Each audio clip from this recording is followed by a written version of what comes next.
Bună ziua! Vă invităm la o nouă emisiune Observatorul. Astăzi vom vorbi despre o problemă foarte stringentă din societate. Este vorba despre problema deșeurilor din plastic. Moderatoarea acestei emisiuni va fi colega mea, doamna Valentina Jamba, președinta Asociației Obștești Ecosor din Soroca. Bine ați venit la emisiunea noastră. Dumnezeu eu să fac prezentările de rigoare. Vreau să mai amintesc un lucru, că această emisiune a fost realizată în cadrul unui parteneriat dintre redacția ziarului Observatorul de Nord și Asociația Obștească Ecosor. Poftim, doamna Valentina. Eu mulțumesc, într-adevăr, Observatorul de Nord. De fapt, sunt niște oameni care lucrează aici pentru acordul ăsta de colaborare, fiindcă fără a promova ideile în public, realizarea lor e foarte dificilă. De aceea eu vă mulțumesc pentru aceasta și vreau să vă spun că avem acum în platou persoane care sunt fie că direct implicate, fie că au fost implicate în similare proiecte ale organizației noastre. Vă prezint pe domnul arhitect, domnul Guțu, a municipiului Soroca, Grigore Guțu, și colega mea, Ecosor, Diana Luca, și care acum e și expert pentru proiectul acesta, și domnul primar de Cosăuț, în care am implementat, Ecosor a implementat un proiect unde se viza tot deșeurile de plastic. Eu vreau să vă spun că proiectul nostru se numește Fii Primul. Colectează și depozitează separat deșeurile din plastic. Am avut în vedere primul aici, că primul în Soroca, fiindcă în genere s-a implementat aproximativ așa proiecte în câteva localități din raionul Soroca. Acest proiect face parte dintr-un program de granturi mici pentru organizațiile neguvernamentale a Centrului Național de Mediu, care face parte din proiectul mare a centrului care se numește Mediu, adaptare la schimbările climatice și la ecosisteme. Tot acest proiect mare este susținut de guvernul Suediei, inclusiv și ăsta al nostru. Vreau să vă spun că avem și un obiectiv general și avem câteva obiective specifice. Să împarte acest lucru tocmai de atâta ca noi să știm cum să lucrăm, ce activități trebuie să facem ca să atingem aceste obiective. Pentru că fără a scrie doar obiectivele, fără activități și fără indicatori care ar spune că noi ceva am realizat sau am atins acest obiectiv, nu e valabil. Eu cred că o să începem cu cei ce noi deja am realizat și am să îi ofer cuvântul lui doar câteva secunde încă domnului primar. De ce? Fiindcă ca să vedeți că noi avem și o bază de o bază în care ne-am convins că se poate face. Numai dacă este administrația publică receptivă și se lucrează mult cu populația. Am lucrat într-un proiect care se numea un pic altfel, Implică-te, și vom reuși, și în care am încercat să avem o susținere bună de la administrația publică din comuna Cosăuț, și atunci ne-a atins mai mult tot plasticul care plutea pe Nistru, da? Până ajungea la cei din Vasilcău, iar cei din Vasilcău se supărau că ei nu aruncă atâta și nu puteai să-i dovedești că ei nu aruncă atâta, fiindcă nimeni nu numără cât aruncă și de unde ele vin. Oricum ele plutesc și asta o dau enorm de mare la tot ecosistemul lui Nistrului. Și am reușit și atunci s-a realizat acest proiect. Multă lume spunea: ce, domnul primar, și prelungește-mi gândul că nu se va reuși, nimeni nu va duce plasticul la containerul ăla. Spunem domnul Mihai Gătlan, primarul de Cosăuț. Da, domnul Mihai Gătlan, da. Da, mulțumesc. Într-adevăr, am avut onoarea și că să facem parte și localitatea noastră din acest proiect, implic și vom reuși, unde a fost implicat satele Igoreni, Văsălcău, respectiv Cosăuțul. Trifăuțul. Într-adevăr, în câțiva ani, începând cu pe la jumătate primul mandat, noi am organizat și transportăm gunoiul din localitate la gunoiștea satului. Respectiv, avem încheiat un contract de arendă cu un agent economic și 2 ori pe săptămână, 2 ori pe lună se transportă acest gunoi. Totodată am dus convorbiri cu populația din sat, ca sarcină acestui proiect a fost ca să fie selectat plasticul față de gunoi pe care domnilor le încarcă în saci și încarcă în remorcă la tractor. Și aș vrea să spun că reieșind din acest proiect, noi adică am beneficiat de 10 tomberoane și respectiv un tomberon, un container unde respectiv se adună acest plastic. Tomberoanele au fost repartizate pe la instituțiile, ca așa spun cum este, au fost repartizate la toate instituțiile din localitate, dar acest container a fost amenajat datorită proiectului finanțat de respectiv, nu din administrația publică locală, și lumea respectiv când adună acest gunoi pentru transportarea la gunoiștea sătească, selectează aceste obiecte din plastic aparte și le transportează la acest container.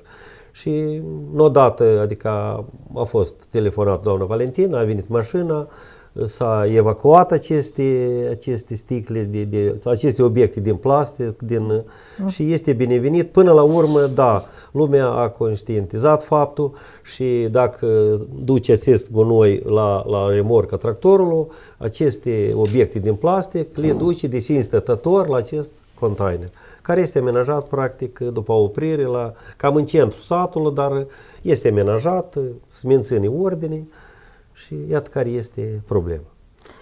Deci problema pare atât de ușoară, ați auzit că s-a spus că a venit mașina și... Nu, e clar. Nu. Păi da, este o chestie foarte grea. În primul rând, lucru cu populația. Și dumneavoastră știți câte pietre ați primit în cap, că nu s-a pus acolo, că de ce e așa, că de ce e așa, până la urmă, când se face cu populația curățenie și să adună atâta plastic de pe malul Nistrului și îi arăți, ia uite ce, domn primar vine și îți strânge tot plasticul de aici, că s-au adunat foarte mulți saci. Da. Și tot dumneavoastră, cu mașina dumneavoastră, personal. Am dus, am transportat și așa mai departe. Da, nu de mult am mers pe malul Nistrului, cu 2 consilieri și, într-adevăr, lumea, adică nu este cea mizerie pe care am avut-o când am fost împreună cu dumneavoastră, cu elevii clasei a 8-a, 9, așa, chiar ultima dată lângă biserică, am colectat zeci de saci de plastic, de restul deșeuri dar până la urmă, nu că să mă laud, dar este într-adevăr, adică lumea recunoaște și nu mai duci malul Nistrului, pune în saci și vom transporta la gunoiștea care o avem preconizat. Da, este rezultat, da. Se face lucru conștient, fiindcă eu vreau să fac o paralelă dintre problema plasticului și problema șoferilor, care anterior, câțiva 10 de ani în urmă, 5-10 ani în urmă, considerau că a-ți pune centura este o rușine, adică nu mai costă nimic că societatea asta, că poliția o să mă oprească, și acum fiecare conștient își pune centura, înțelegând că asta este un lucru bun, în primul rând pentru dânsul, în al doilea rând pentru societate, și asta spun și regulile de circulație. Exact așa va fi și cu plasticul. Oamenii poate mai repede decât gândim noi se vor deprinde, vor conștientiza că plasticul se dizolvă foarte greu, că este unul cei mai mari poluanți ai mediului înconjurător și dacă vor conștientiza, cu siguranță problema se va rezolva cu pași mai rapizi. Noi tocmai asta și sperăm, dar experiența care am avut-o între astea 4 localități e ceva. Adică toți primarii spunea că da, nu, că ei oricum aruncă. Și iată, ați auzit că domnul primar a spus că se aruncă. Nimeni nu neagă că nu sunt oameni de ăștia, dar sunt mai puțini. Una la mână și a doua la mână, mai sunt și alți oameni care își iau bubi în cap și le fac observații. Fiindcă în localitățile rurale este o chestie, că dacă ai făcut observații fie că vecinului, fie că îi toți cunosc unul pe altul. Asta înseamnă că tu gata, ți-ai făcut un dușman în plus. Ceea ce eu nici că acum nu pot pricepe asta, dar în fine, este un adevăr. Asta nimeni nu poate să nege. După experiența asta, la sigur că am fost împinsă, de fapt, de doamna primar. De ce tu lucrezi cu alții, dar acolo unde tu locuiești, nu lucrezi cu localitatea respectivă. Zic, nu, este o chestie, nu că atât ai mai ușor, dar sătenii nu se bucură de atâtea proiecte cum se bucură, să zicem, orașul, da? Și atunci când le întinzi o mână de ajutor și dacă ești receptiv, te bucuri de, măcar de micile succese care le au. Păi, pentru asta s-a lucrat chiar înainte de a prezenta proiectul pentru a fi la concurs, s-a lucrat cu administrația publică locală și aș vrea să-mi spui și domnul arhitect al municipiului ce opinie a avut că, uite, s-a băgat o organizație neguvernamentală aici și ar vrea ceva să facă, nu știu ce și nu știu cum.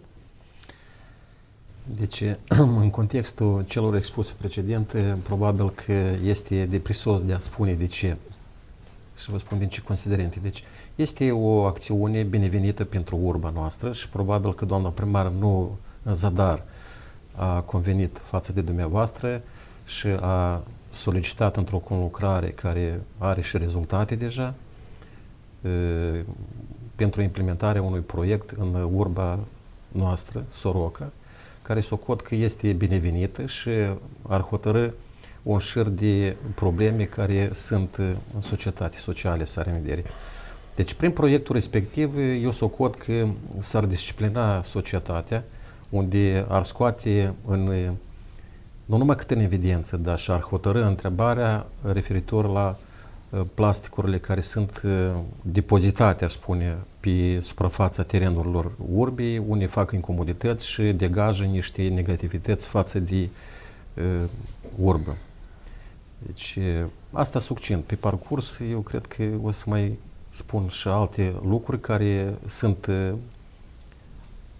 problematice pentru oraș.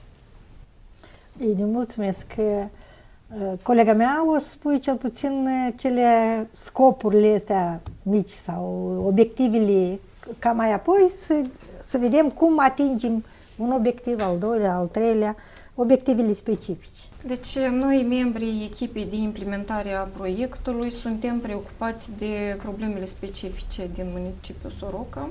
Dacă să le punem pe o scară așa de la 1 la 10, în special, deci avem foarte multă poluare a mediului, tratarea necorespunzătoare a deșeurilor, schimbările climatice care ne afectează pe noi toți și care sunt foarte progresive și, desigur, că insuficiența resurselor naturale. Desigur că gestionarea necorespunzătoare a deșeurilor duce treptat la poluare, dar asta foarte mult ne afectează și din punct de vedere al sănătății, anume deșeurile din plastic, în special microplasticatul, care noi foarte des îl utilizăm pentru că el ne este foarte comod și utilizăm aceleași pungi de plastic, sticle de plastic. Iată, de la crearea primului tip de plastic din anul 1907, deci el a devenit foarte comod, dar totodată a devenit și foarte, să spunem așa, toxic și periculos pentru noi toți. Deci, iată, studiile demonstrează că anume microplasticatul, care este ingerat odată cu hrana, odată cu alimentele, el se găsește în laptele matern, el se găsește chiar și în sângele nostru și mai periculos că, deci, ultimele studii demonstrează că el se găsește în creierul nou-născuților. Deci, din punct de vedere, dacă să vorbim așa, din punct de vedere a sănătății planetei, avem componentele specifice de mediu și dacă să privim așa la o analiză a percepției acestor calități esențiale de mediu, cum este apa, solul, flora, fauna, aerul și nu în ultimul rând peisajul, Deci, concluzionăm că toate acestea sunt într-un nivel așa de degradare. De asta trebuie să luăm, desigur, cu o atitudine foarte serioasă. Nu poate să existe om sănătos atunci când avem sol poluat, apă poluată. Deci, o planetă care, iată, se încălzește progresiv. Și dacă ne gândim la ce spunea Albert Einstein, că este necesar un alt mod de gândire ca oamenii să supraviețuiască. Și revenim la Einstein, care spunea că populația se va termina peste 3 ani de zile după ce vor muri albinii. Așa. Corect. Deci, da, moartea albinilor e ceva. Nu se prevede. Se prevede chiar. Nu, se prevede, că acum sunt real. întrebați Este o pe problemă apicultori reală. care spun cât scoase în tratament evidență fac deja de ei mult. pentru... Da. Deci eu ce am vrut să vă spun aici cu obiectivele cele specifice, pornim de la informarea populației. Prima populație care a fost deja instruită, hai să zicem, a fost consilierii locali și o parte din administrația publică locală care era acolo. Eu nu știu dacă n-am văzut nici aplauze, nici nu ne trebuie, dacă consilierii au primit aceasta cu suflet. Dar înainte de consiliu, înainte de a porni informarea aceasta, am stat de vorbă, ba cu unul, ba cu altul, și toți spuneau că asta e foarte bine și chiar am ochit eu câțiva care, din consilieri care ar fi foarte bineveniți în grupul de sprijin al proiectului.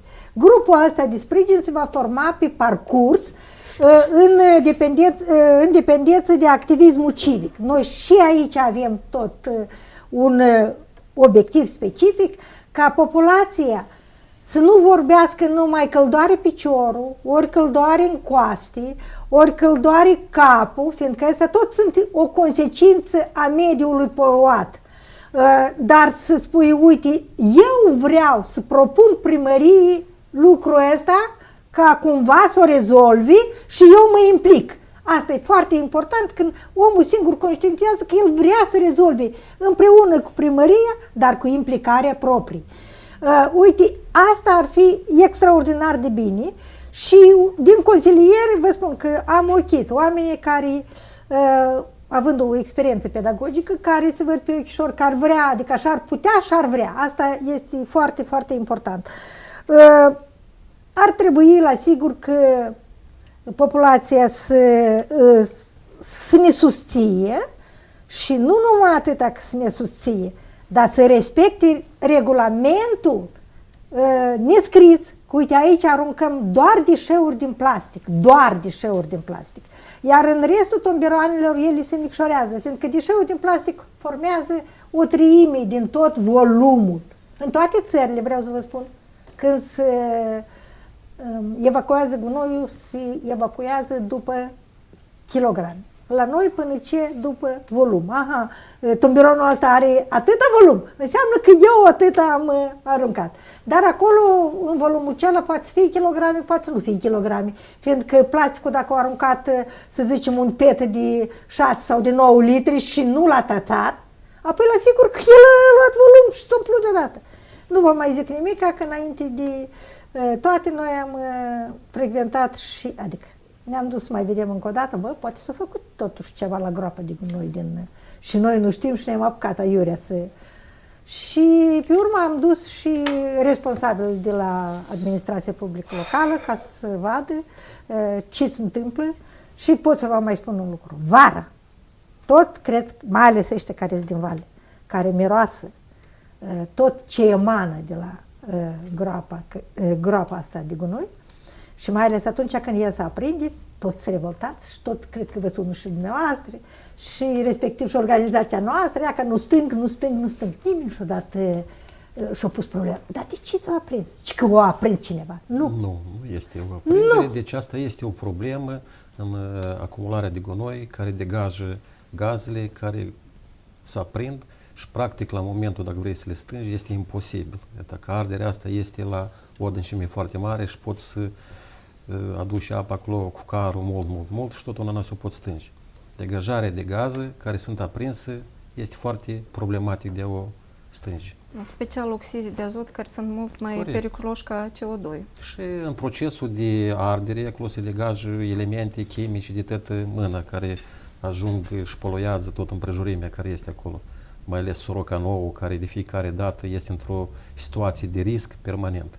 Apropo, recent, cu vreo 2 săptămâni în urmă, la pompieri a fost făcut o ședință unde au tot scos în evidență un proiect referitor la asigurarea protecției din partea pompierilor referitor la gunoiește noastre. Și s-au selectat din tot teritoriul urbii, anume gunoiește respectiv. Da, eu am vrut pur și simplu să completez, acolo este plastic. Plasticul este un produs petrolier, hai să zicem, în esență. Și atunci ce se întâmplă? Exact ca în proverbul moldovenesc, de ce torni gaz în foc, da? Corect. Și el atunci arde și ne intoxicăm de tot. Plus la aceea, proiectul, la sigur că lucrul cu populația este foarte bun și ar fi bine ca să conștientizeze din prima. Știți cum zice? Lovitura să fie din prima. Să nu fie cum s-a întâmplat în niște localități unde nu a fost proiectul nostru, dar s-a stăruit domn primar acolo, ca să nu numim cine, și știți ce ducea sătenii acolo? Deșeul de la grajd. Deci, și eu am întrebat, zic, bun, dar le-ați spus populației? Că da, le-a spus. Păi cât populația? Deci 600, băi, 600 și nu înțeles. Eu n-aș vrea să se întâmple exact lucrul ăsta și la noi în Soroca. Cu toate că deșeurile de la grajdă sunt mai puține.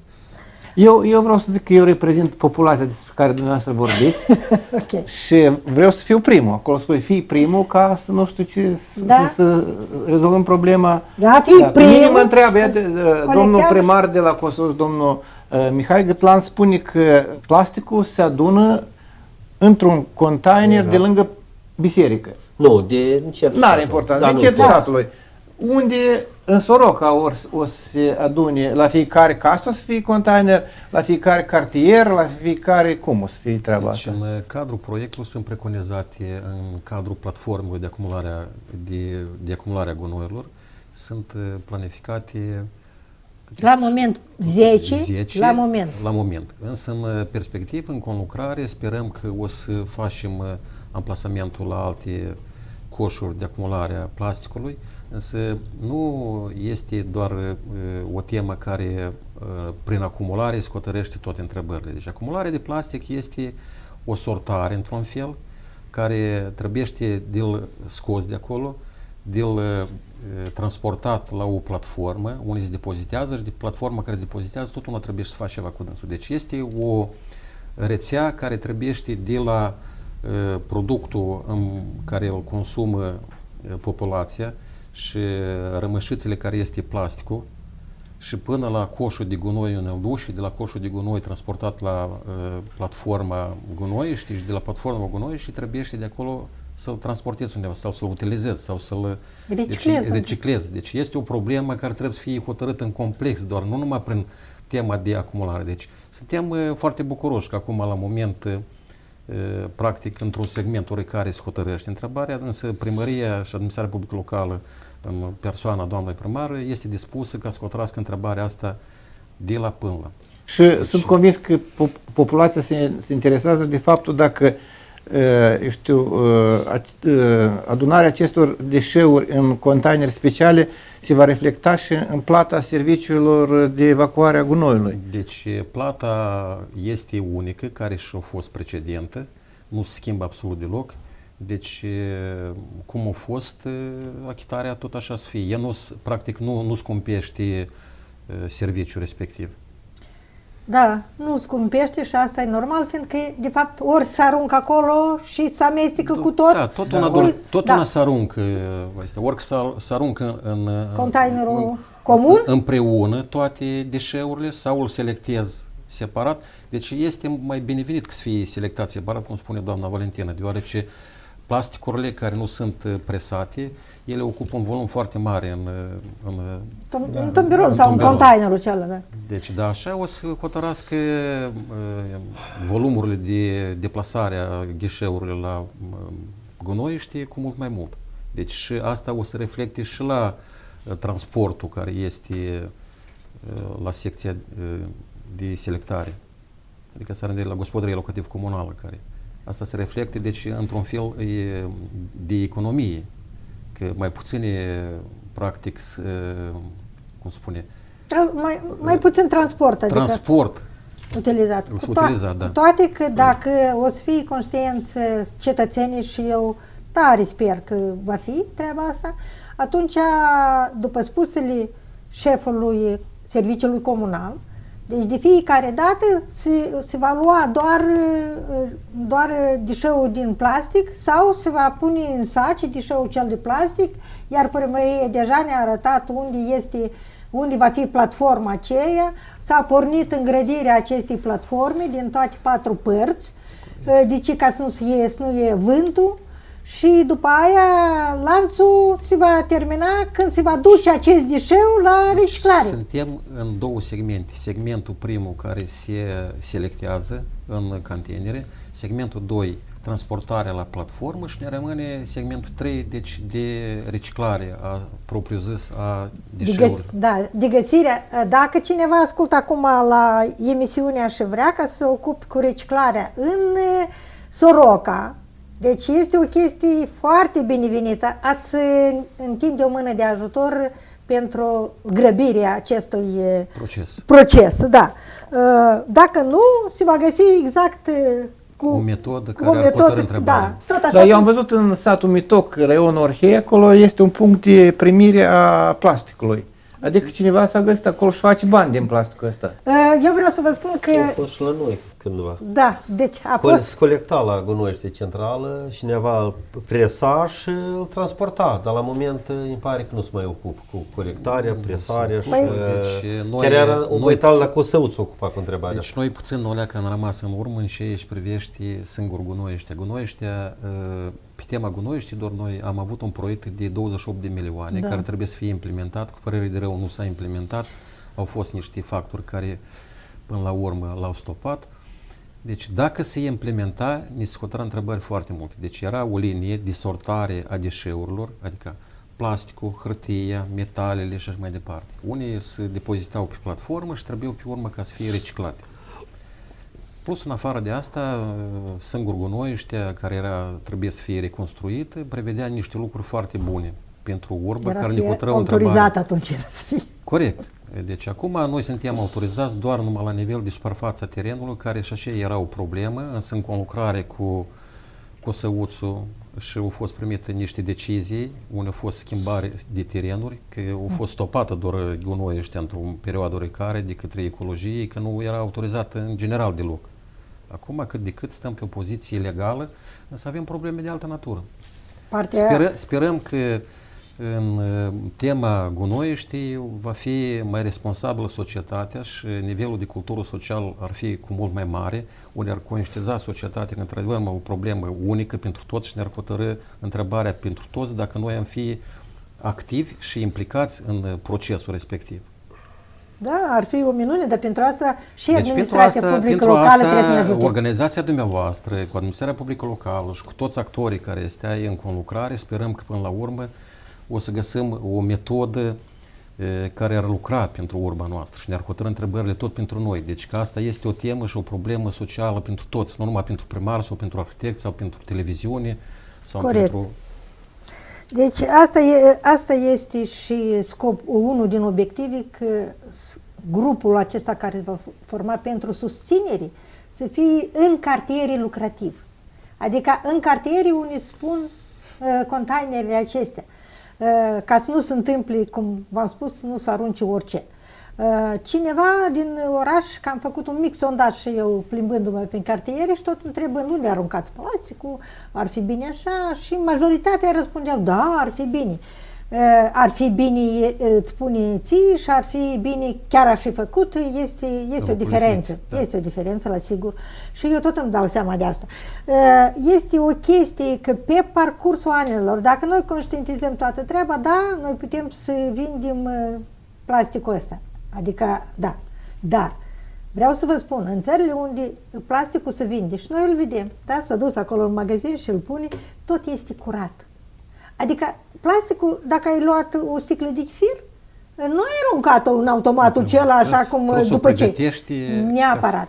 Deci eu acasă, deja al doilea sau al treilea an, strâng plasticatul separat. Adică nu numai plasticul. Eu strâng plasticul, deșeuri din plastic separat, deșeurile menagere, adică cel de la bucătărie separat, fiecare au destinația lor. Dar ăsta de plastic îl duce când vine fiica mea cu mașina, știți, am încărcat-o, nici nu întreb. Nici nu întreb dacă e vrea. Probabil că dumnei cunoaște una ușă. Da, nu, se duce la Mitoc sau se duce la Abes, din Chișinău Abes. Și acolo îi dă ca să... Dar e foarte greu și în familie chiar, vreau să vă spun, că îmi bag mâna în galeata aceea unde este deșeuri umid și scoate de acolo cine a aruncat, nimeni nu spune cine a aruncat. Dar este o problemă și în familie, așa că mă bizui foarte mult pe femei. Femeia este, cum îi zice, sufletul familiei și dacă ea vrea ca să facă separarea deșeurilor, o să îi impui, fie că încet, fie că mai repede și familia o să facă treaba asta. La tomberoanele astea, neapărat trebuie să pui, deci într-o pungă în ceva care deja s-a degradat sau s-a rupt sau, mă rog, și atunci l-ai legat, l-ai tățat numai decât că se încapă cât mai mult. Și îl pui sub un scaun la bucătărie, găsești un loc, că el, dacă e tot curat... Bine, dumneavoastră sunteți corect, dar până la urmă tot una rămâne tema de școlire, adică este o temă care trebuie să fie educată de la grădiniță până intrarea în societate a problemei date. Ca omul când intră în societate, deja cât de cât format, el să conștientizeze că asta este o problemă și trebuie numai decât în forma asta să o hotărăști. Nu așa cum, am fumat, am zvărit unde am vrut, am băut apă, am zvărit sticla unde am vrut și tot așa, toate.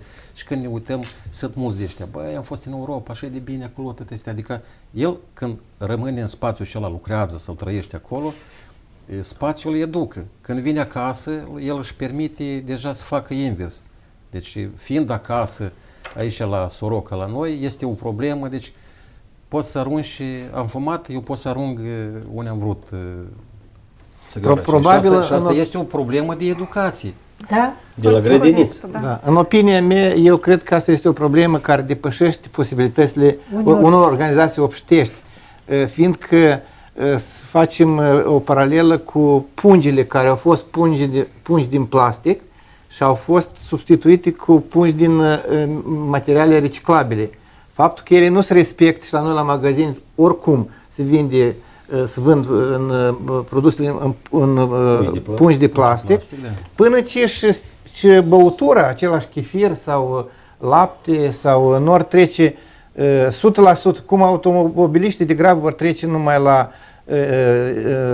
electricitate, așa probabil atunci se va rezolva problema, dar până cum spune domnul Guțu, este foarte greu să educăm populația să spun aparte. Da, cu părere de asta este. În cazul dumneavoastră este un caz fericit, că sunteți doi în familie și este foarte ușor de depistat cine a încălcat regulile. Și la mine exact așa, dar dacă este într-un cartier, pui o cameră de luat vederi și atunci Păi da, vedeți că încă o dată accentuez, nivelul de cultură socială e până într-atâta că îi aduce argumente concrete, îi arăți de pe cameră, că el a intrat, și tot până la urmă nu conștientizează că el și refuză de și legea nu este legea care să pedepsească. Și chiar să fie lege. Deci, după cât eu, apropo, și aici se referă la tema legilor în contextul și să vorbim dumneavoastră, deci este legea unde interzice îmbutelierea și producerea în plasticuri și mai departe. Cu părere de rău, e pur și simplu nu acționează, nu funcționează. Eu vreau să vă mai spun, am intrat într-un magazin, nu din Soroca, că din Soroca o parte mă cunosc, dar nu din Soroca și mi s-a dat cumpărătura și eu refuz punga. Zic că eu am punga mea, o scot din ghiozdanul meu și zic, dar produsul ăsta era deja ambalat și eu zic, ce fac eu cu ambalajul, vă-l aduc înapoi? Fiindcă este legea responsabilității producătorului. Corect. Da, eu spun, dar ce să fac eu cu el? Domnule, sunt problemele dumneavoastră. Da, dumneavoastră ori nu vrați să cunoașteți legislația, ori intenționat. Și nu și-a pornit ceva. Mă rog, nu discutăm, dar asta m-a mirat și la sigur că am anunțat agenției din Chișinău, vă rog, încercați de faceți ceva, fiindcă oamenii, nu el era primul, așa am nimerit. În Soroca, în orice magazin n-aș intra eu, care intru mai des, nimeni nu-mi oferă pungă. Chiar și la piață. Am la oameni care cumpăr mai des de la ei și nici nu mă oferă. Câteodată chiar mă supăr că mă luau niște morcov care e încărcat de glod și îl pun la mine acolo, trebuie să-mi dau seama ce se întâmplă. Dar nu mă oferă. De atâta că eu spun, zic că eu n-am nevoie să poluez natura, eu așa am pornit mai de mult. Eu n-am nevoie, voi uitați-vă ce se face prin prejur. Ia uitați copacul cealaltă ce este, vă place? Nu! Dacă nu vă place, de ce facem? Dar referitor la pungile astea care au venit în magazin. Ori au cumpărat înainte de a intra în vigoare și au cumpărat stocuri foarte mari, fiindcă se pornește de la hotar. Noi nu suntem producători. Se pornește de la hotar. Dar mai este, iată, legislația asta că producătorul trebuie să poarte tot lanțul ăsta și să-l întoarcă fiică înapoi, da, ei plătesc o taxă. Nimeni nu zice, dar taxa aceea comparativ cu dauna care îi aduce sănătății noastre și noi conștient o facem. Noi foarte conștient o facem luând punga aceea. Pot spune iarăși pentru toată populația, nici pungile din stofă nu sunt bune. Și vă spun de ce. Fiindcă e odată murdărit, e foarte greu să curăță.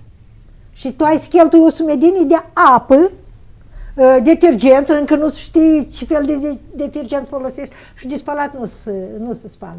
Acum sunt niște plase foarte comode, în Chișinău, în magazine, se vând legumele și fructele în plasa aceea. Plase cu găuri foarte mici și foarte ușor de spălat și foarte comod. Și ai luat și ai pus toate legumele cele sau fructele cele în chiuvete, le-ai spălat și ai spălat și punguța și după asta într-o altă pungă care tu o ai, să zicem, acasă, tot dintr-un material sintetic care ușor spală. Acelea care erau din stof... Dar sunt doar pungi de hârtie, e cel mai simplu. Da, pungile astea de hârtie, eu totdeauna mă gândesc la copaci domnului primar, unde se iei. Ele se fac din copaci, din păcate, din lemn.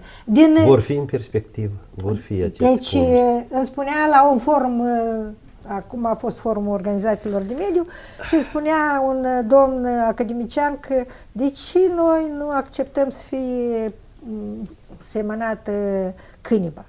Că iată, dintr-un hectar de câinipă primim atâta substanțe lemnoase. Beneficii. Da, și asta. Ulei, substanțe. Zic că asta eu de pildă accept, știind că cât oxigen produce un hectar de câinipă, la asta te gândești numai, să zicem cât oxigen și plus la asta atâtea generații până la mama mea, să zicem. Da, corect, da, vedeți că se consumă tema de câinipă, este câinipă tehnică și este câinipă care sustrage narcoticele care și mai departe.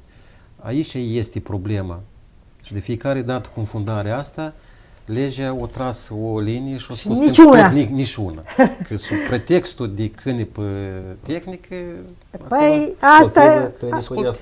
Asta am spus și poate de controlat, doar nu eu... Asta am spus și noi. Noi, ca organizație, nu avem nimic împotrivă.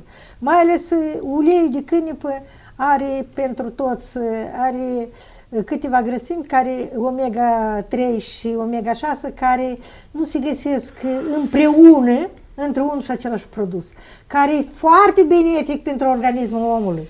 Și de ce n-ar strica Cum asta? spune, problema câinipii este o temă aparte. Dar nu, corect. Asta a ajuns de ce? A ajuns tocmai de la pachetul de hârtie.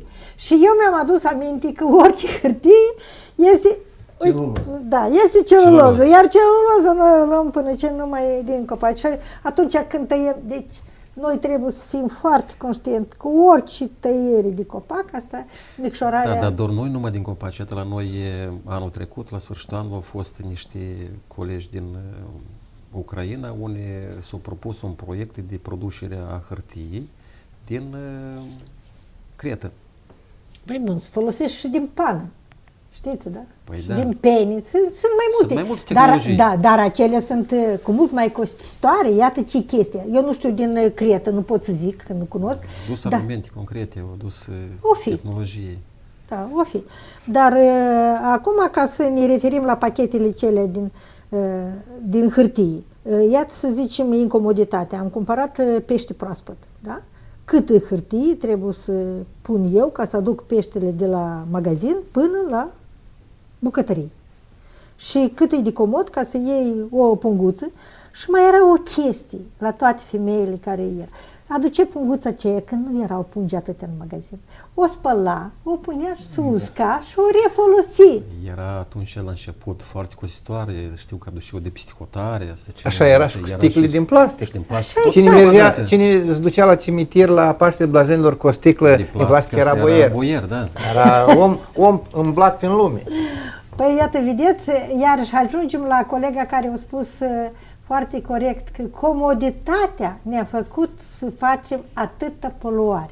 Da, dar eu vreau să... Comoditatea trebuie să fie în paralel cu educația. Asta vreau să spun. Deci, dumneavoastră ați menționat o problemă foarte corectă. Asta este educația ecologică, care ea trebuie să înceapă încă de la vârstă preșcolară, din grădiniță, dar de fapt ea de Din acasă, familie. din familie trebuie să înceapă, să continue tot așa la grădiniță, după asta la școală, dar ce avem noi? Deci noi avem protecția mediului, avem acolo un capitol și nu la toate clasele, deci este pus la educația și protecția mediului, un ultim capitol care e acum pe luna mai când deja sfințează anul de învățământ și doar avem educație ecologică, un obiect opțional. Adică este o opțiune, dar întotdeauna elevii sunt puțini care îl aleg. Cei care îl aleg, iată, au mers cu noi împreună cu doamna Valentina și la acțiuni de voluntariat, ei conștientizează, le place și după asta chiar rămân și cu niște amintiri plăcute. Știți că multe lecții nu prea țin minte, dar anume o ieșire în natură, o colectare de deșeuri, deci asta este un lucru care pe dânsii motivează foarte mult. Dar educația ecologică la noi este o problemă foarte mare în societate. Da, eu țin minte că am fost și respectiv la Cosăuț și la Vasălcău și cu elevii dumneavoastră. Am fost la determinarea apei de suprafață după vietățile care trăiesc în apă. Și ei au fost foarte curioși. Cum asta? Da, am scos o piatră acolo de desubt, am luat tot ce a putut de acolo și începem a proba ce vietăți. Și cu lupa ne-am uitat ce vietăți sunt acolo și vietățile care suportă apă poluată, care nu suportă, dacă nu înseamnă că ele nu suportă aici, înseamnă că râul e poluat și asta am vrut să vă spun că în Cosăuț, în râulețul ăsta Iușnița, e cea mai curată apă, s-a dovedit a fi cea mai curată. Cea mai poluată a fost apa din râulețul ăsta Racovăț. Cea mai poluată, n-am luat-o după pompă, am luat-o până la, da. Și a fost foarte poluată și cea din Vasălcău. Și de ce vă spun? Copiii când i-am scos, iată aici e educația. Viu, da. Da, el vede. Deci trebuie să fie cât mai, chiar și partea asta de biologie și de ecologie trebuie să fie cât mai mult la natură, direct el să vadă. Și atunci... Cu mai mult practică. Da, și atunci i-au dat întrebare, erau copii foarte curioși. Dar de ce aici așa e curat? Da, că noi pe urmă am spus că în Vasălcău e așa de murdară apa, adică e poluată, de fapt, noi zicem. Păi e chestia că pe parcurs râulețul ăsta, Iojnița, nu întâlnește oameni. Merge prin pădure. Deci, tot ceea ce este, cum spune, de la natură și nu este implicat omul, tot revine și sunt schimbările astea care practic păstrează identitatea și Ecosistemele. Dar da. factorul antropic întotdeauna trebuie să imite, atunci când creează un ecosistem artificial, întotdeauna trebuie să imite un ecosistem natural, adică ce s-ar întâmpla în natură, cum ar reacționa în natură. Iarăși, dacă să ne întoarcem la educația ecologică, eu întreb elevii cum se plantează, când am plantat noi copaci din preajma cetății, ei nu știu cum se plantează o floare de cameră, o plantă de cameră. Ei nu știu, ei nu cunosc niște lucruri elementare, pentru că noi atunci, după fiecare care planta copacul, îi spuneam că trebuie pământul să fie bătătorit ca să nu pătrundă acolo, adică oxigen, da, mult la rădăcină și el să aibă condiții după asta să... Probabil ecosistemul nu prevede o apă prea curată. E că apă precurată la Iori, spunea, asta nu este chiar așa de bine. Eu am văzut acum de mult un filmuleț, un oraș din Elveția au o mare problemă. Mor peștii. Și au aflat că mor peștii din cauza apei prea curate. Adică au și ei nevoie de niște microorganisme, măcar, eu știu, dozate sau cumva. Ei s-au adaptat la mediu și... Nu, este o chestie, domnul Cobăsnean mi-a spus asta și am început și eu să răscolesc că ce chestia înseamnă că nu este ecosistem. E de atâta și pierd. Deci, prea curat, poate noi nu înțelegem atât de bine. Prea curată, cum zice, ca în cântic, dar aici trebuie să fie ecosistem. De ce noi batem în ecosistem? Fiindcă este lanțul ăsta, tot care trebuie, cine cu ce cu hrănească. O balansă naturală care, cum spunea, în corpul uman, doar sunt diferite parclătăți și de cancer, deși dacă este un balans care este, omul ajunge până la 100 de ani. Dacă se dezbalansează în consumul de elemente, apa și e poluată și invers, precurată, el se debalansează și apar boli, care exeme diferite, boli de fel de organe. Să zicem, ploaia, da? Deci de ce noi nu putem să bem apă de ploaie? Adică nu ni, cum să vă zic, nu e bine. Organismul nu poate folosi doar apă de ploaie. De atâta fiindcă acolo pH-ul apei de ploaie e cu mult mai mic. Dar planta o acceptă. Și dați probabil momentul ăsta să lăsăm la oamenii de știință care într-adevăr au studii respective și pot fac concluzii. Eu vreau să spun un caz anecdotic, am publicat în ziar niște semne din popor care vorbesc despre ecologie și spune că dacă te-ai rătăcit sau dacă ai pierdut apă, n-ai o sursă de apă, bea apă de unde a băut un cal. Și am fost bătut în cap. De ce? Că asta în popor spune, nu este adevărat că îl pui pe om să bea apă de unde sunt microorganisme. Dar asta este poporul are înțelepciunea lui. Și dacă o băut calul de acolo, înseamnă că poți să bei și tu apă.